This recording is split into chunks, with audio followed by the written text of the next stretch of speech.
வணக்கம், welcome back to channel Jaya life. இன்றைக்கி வந்து ஒரு 3 நாள் சேர்ந்தாப்பில் எடுத்த வீடியோ தான் உங்க கூட ஷேர் பண்ணிக்க போகிறேன். எனக்கு ரொம்ப பிடிச்ச ரொட்டீன்னே சொல்லலாம். டெய்லி ஈவினிங் இல்லை தூங்குறதுக்கு முன்னாடி வந்து மெடிடேஷன் பண்ணுவேன். அந்த மாதிரி பண்ணிவிட்டு தூங்கணும் அப்படின்னா நல்லா தூக்கம் வருதுன்றனால இப்போ கொஞ்ச நாளாக இதை ஃபாலோ பண்ணிகிட்ருக்கேன். ஒன்று ஈவினிங் பண்ணுவேன், இல்லாட்டினா காலையில் பண்ணுவேன். இப்போ குழந்தைங்களுக்கு எக்ஸாம் டைம்ன்றனால ஹாஃப் டே தான் வந்து ஸ்கூலுமே இருக்குது. அதனால் எப்போ நான் பண்ணுறேனோ பக்கத்தில் வந்து உட்காந்துட்டு அவங்களுமே பண்ணிகிட்ருப்பாங்க. கௌதம்க்கு எக்ஸாம் முடிஞ்சு அவன் யூகேஜியும் கம்ப்ளீட் பண்ணிட்டான். ஸோ ஈவினிங் வந்து அவங்களுக்கு பசிக்குமே அப்படின்னு சொல்லிட்டு ஃப்ரூட்ஸ் கட் பண்ணி கொடுத்துட்டு கிர்னியில் வந்து நான் ஜூஸ் போட்டு எடுத்துக்கிட்டேன். கூடவே கொஞ்சமாக கடலைப்பருப்பை வந்து ஊற வச்சுருந்தேன். நைட்டு வந்து தட்டை வடை அவங்களுக்கு வந்து ஏதாவது ஸ்நாக்ஸ் வந்து பண்ணி வைக்கணும், ஸ்வீட் வேணாம் காரமாக ஏதாவது பண்ணி வைக்கலாமே அப்படின்னு சொல்லிட்டு தட்டை தான் நான் வந்து பண்ணலான்னு யோசிச்சிருந்தேன். அம்மா தட்டை பண்ணுறாங்கன்னாலே பச்சரிசி உளுந்து எல்லாத்தையும் ஊற வச்சு காஞ்ச மிளகாவோட அரைச்சி அதுக்கப்புறம் தான் வந்து பண்ணுவாங்க. அது நிறைய மாவும் இருக்கும், பண்ணுறதுக்கு ரொம்ப டைம் ஆகும். நான் வந்து இன்ஸ்டண்ட்டாக பண்ணலாம் அப்படின்னு சொல்லிட்டு பச்சரிசி மாவில் தான் ட்ரை பண்ணேன். இது ஆல்ரெடி நிறைய முறை பண்ணியிருக்கேன். ரொம்ப ஈஸியான ரெசிபி. நான் 1 கப்பு அரிசி மாவு தான் எடுத்துக்கிறேன். இதில் வந்து மொத்தம் ஒரு 20 தட்டை வரும், 20 to 30 தட்டை வரும். ஸோ அது வந்து நமக்கு போதுன்றனால ஒரு 2-3 நாளுக்கு வந்து வச்சு சாப்பிட்ற மாதிரி இருக்கும். 1 கப் அரிசி மாவு, அது கூட 2 ஸ்பூன் வந்து கடலை மாவு சேர்த்துருக்கேன். இதுக்கு பதிலாக நம்ம பொட்டுக்கல்லையை வந்து நல்லா ஸ்மூத் பவுடராக அரைச்சி அதையுமே ஆட் பண்ணிக்கலாம். இல்லை அப்படின்னா உளுந்து வந்து நல்லா ஃப்ரை பண்ணிவிட்டு அதையுமே பவுட்ரு மாதிரி அரைச்சி நல்லா சலிச்சிட்டோன்னா ஸ்மூத்தாக வரும் இல்லையா. ஸோ அதையுமே வந்துட்டு நம்ம இந்த அரிசி மாவோட ஆட் பண்ணிக்கலாம். காரத்துக்கு 1 ஸ்பூன் சில்லி பவுடர், தேவையான அளவு உப்பு, கொஞ்சமாக பெருங்காய பவுடரும் ஆட் பண்ணியிருக்கேன். அது கூட ஊற வச்சுருந்த கடலைப்பருப்பும் வந்து சேர்த்துருக்கேன். இதுக்கு பதிலாக நம்ம பொட்டுக்கல்ல மாவு சேர்த்துருந்தோம் அப்படின்னா பொட்டுக்கல்லையை கூட நம்ம வந்து டைரெக்டாக 1 ஸ்பூன் ஆட் பண்ணிக்கலாம். அதோட கொஞ்சமாக கருவேப்பிலையை கட் பண்ணி ஆட் பண்ணிவிட்டு பட்டர் வந்து ஒரு 2 ஸ்பூன் ஆட் பண்ணி நல்லா வந்து மிக்ஸ் பண்ணிவிட்டு பிடிச்சோம் அப்படின்னா பிடிக்க வரணும். அந்த மாதிரி கன்சிஸ்டன்சியில் தண்ணி ஊற்றி நம்ம நல்லா பிசைஞ்சு வச்சிட்டாலே போதும். மாவு பிசையும் போது நம்ம வந்து ஃபிங்கர் பிரிண்ட்ஸ் வச்சோம் அப்படின்னா கிராக் விழுகக்கூடாது. அந்தளவுக்கு திக்காகவும் பிசையக்கூடாது. ரொம்ப தனியாக பிசைஞ்சிட்டாலும் எண்ணெய் வந்து ரொம்ப பிடிக்கும். அதனால் கரெக்டான கன்சிஸ்டன்சியில் வந்து பிடிச்சி சின்ன சின்ன உருண்டையாக நம்ம வந்து உருட்டிட்டு பட்டர் ஷீட் இருக்கு இல்லையா, அதுக்கு நடுவில் வச்சுட்டு ஏதாவது ஃப்ளாட்டாக டம்ளர் இல்லாட்டினா கப் எதையாவது வச்சு நம்ம வந்து ஸ்மூத்தாக ரவுண்ட் ஷேப்க்கு வந்து கொண்டு வந்துட்டோம் அப்படின்னா தட்டை வந்து ஈஸியாக போட்டுடலாம்.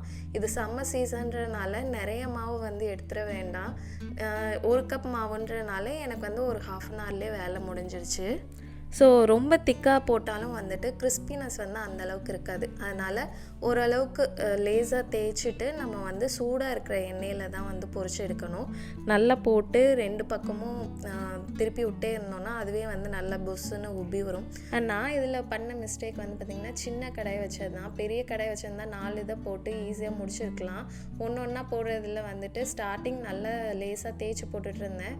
கொஞ்சம் பொறுமை இழந்து சிலதெல்லாம் வந்து திக்காக தேய்ச்சி போட ஆரம்பிச்சிட்டேன். அப்படியே அதை ஏர்டைட் கண்டெய்னரில் ஆனோடனே ஸ்டோர் பண்ணியும் வச்சுட்டேன். இன்றைக்கி வந்து சாரீ ஆர்டர் என் ஃப்ரெண்டு தான் ஆர்டர் பண்ணியிருந்தாங்க. 2 சாரீ, ஒன்று காட்டன், இன்னொன்று காஞ்சி சாஃப்ட் சில்க். ரெண்டுமே வந்து ரொம்ப நல்லாயிருக்கும்.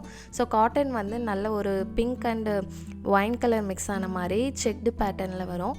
இன்னொன்று வந்து சாஃப்ட் சில்க் வந்துட்டு நல்லா சாஃப்டாக இருக்கும், கட்டுறதுக்கு வந்து ரொம்ப ஃப்ளெக்சிபிளாக இருக்கும். Purple and green combination. ஃப்ரெண்டுமே பக்கத்தில் தான் இருந்தாங்க. சரி கொரியர் அனுப்ப வேணாம் அப்படின்னு சொல்லிட்டு நானே வந்து பேக் பண்ணி கொண்டு போய் கொடுத்துட்டு வந்துடலாம் அப்படின்னு சொல்லிட்டு தான் வந்து போனேன். ஆனால் வெயில் டைமில் வந்து தனியாக நடந்து போக முடியல. அவர் இருந்தால் ஈஸியாக பைக்கில் போய்க்கலாம். அவருமே ஆஃபீஸ் போயிட்டதுனால நான் வந்து நடந்து போயிட்டு வந்ததே வந்துட்டு ரொம்ப ஹாட்டாக இருந்தது. ஸோ இப்போல்லாம் வந்து வாக்கிங்குமே போகிறதில்ல. சம்மர் ஆரம்பித்ததுலேருந்து வாக்கிங்குமே ஸ்டாப் பண்ணிட்டேன். அண்ட் நான் எல்லாருக்குமே சாரீஸ் வந்து சில்க் சாரீஸ்லாம் ஆர்டர் பண்ணேன். இந்த மாதிரி நீட்டாக ஒரு பேக்கில் தான் கொடுக்குறேன்.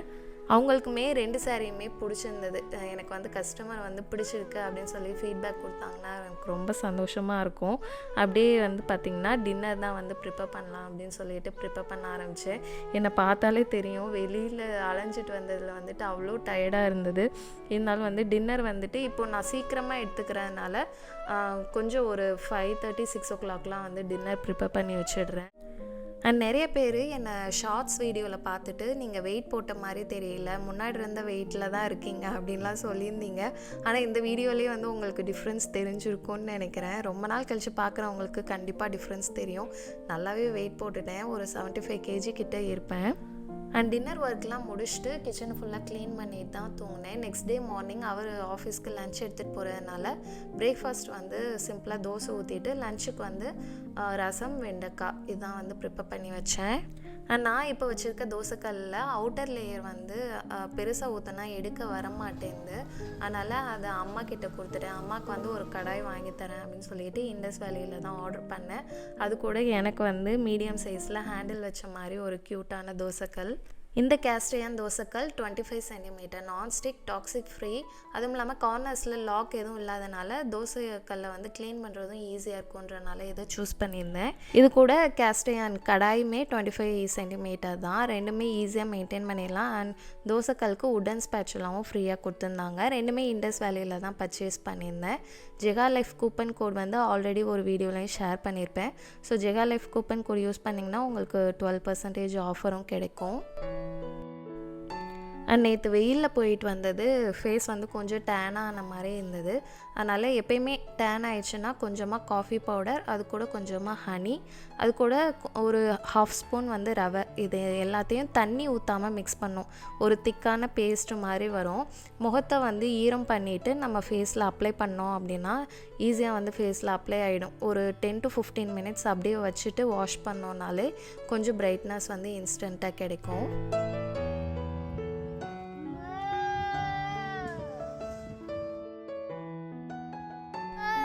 அண்ட் இந்த மந்த்க்கான க்ராசரி ஐட்டம்ஸ் வந்து மேக்ஸிமம் காலியாகிடுச்சு. அதனால் ரீஸ்டாக் பண்ணி வைக்கலான்னு சொல்லிட்டு மந்த்லி க்ராசரி வாங்குறதுக்காக தான் ஷாப்புக்கு போயிருந்தோம். அண்ட் க்ராசரி ஷாப்பிங்குமே வந்து ஷேர் பண்ண சொல்லியிருந்தீங்க.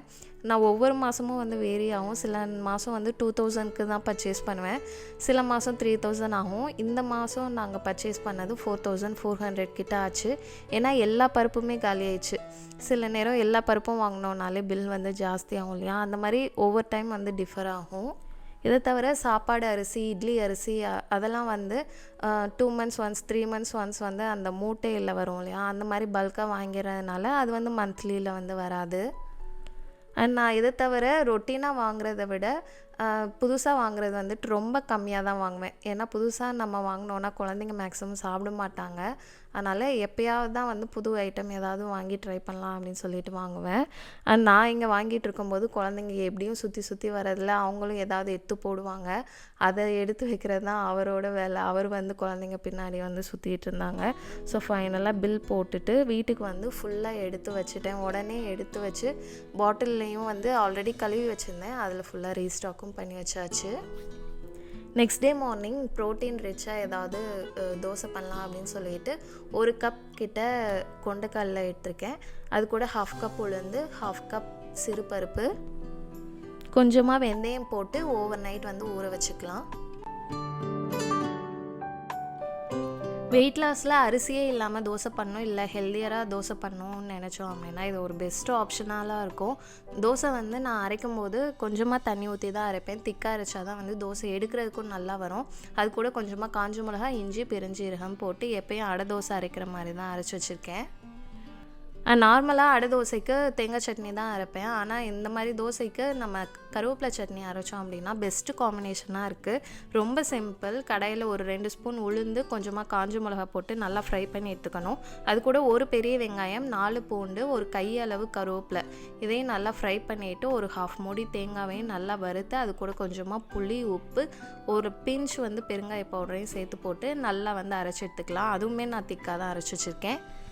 அண்ட் குட்டீஸ் 2 பேரில் ஒரு ஆளுக்கு ஸ்கூல், ஒரு ஆளுக்கு லீவுனா அன்றைக்கி டேவே போர்க்களமாக தான் ஆரம்பிக்கும். அது மாதிரி இன்றைக்கி வந்து சமிக்கு லீவ் விட்ருக்காங்க. கௌதம்க்கு மட்டும் ஸ்கூல். அவனுக்கு வந்து இந்த லாஸ்ட் வீக்கே எக்ஸாம் முடிஞ்சிருந்தாலும் இந்த வீக் மட்டும் ஸ்கூல் வர சொல்லியிருந்தாங்க. சமிக்கு 1 டே விட்டு 1 டே தான் வந்து ஸ்கூல் வச்சுருக்காங்க. அதனாலே வந்து இன்றைக்கி அவளுக்கு லீவுன்னு சொல்லிட்டு ஏன் அவன் மட்டும் லீவு எனக்கு ஸ்கூலுன்னு சொல்லிட்டு அழுதுட்டு இருந்தான். அவனுக்கு ஸ்பெஷலாக தோசை ஊற்றி தரேன்டா அப்படின்னு சொல்லிட்டு தான் வந்து இது பண்ணிகிட்டு இருந்தேன். இப்போல்லாம் 2 பேருக்குள்ளே நிறைய கம்பேர் பண்ணுறாங்க, 2 பேரும் வந்து சண்டை போட்டுக்கிறாங்க. அது சமாளிக்கிறது தான் வந்து கொஞ்சம் கஷ்டமாக இருக்குது.